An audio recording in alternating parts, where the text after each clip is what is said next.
அஸ்ஸலாமு அலைக்கும் வரஹ்மத்துல்லாஹி வபரகாத்து.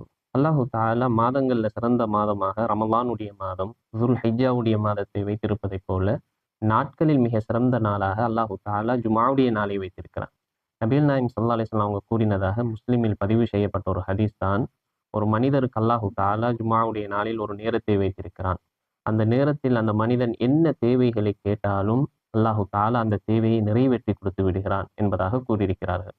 எனவே அதிகமான உலமாக்கள் கூறுகிறார்கள், அந்த நேரம் அசருக்கு பின்னால் தான் இருக்கிறது என்பதாக கூறியிருக்கிறார்கள். எனவே நாங்க அந்த நேரத்தை அடைஞ்ச மக்களாக ஆகணும் என்று சொன்னால் ஜும்ஆவுடைய நாளில் அதிகமாக அமல்கள் செய்ய வேண்டும்.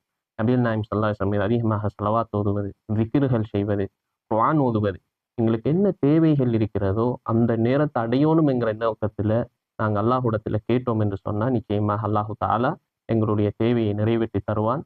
ஆகவே அல்லாஹு தஆலா அந்த நேரத்தை அடையக்கூடிய பாக்கியத்தை எம் அனைவருக்கும் தந்தருவானாக. அஸ்ஸலாமு அலைக்கும் வரஹ்மத்துல்லாஹி வபரகாத்துஹு.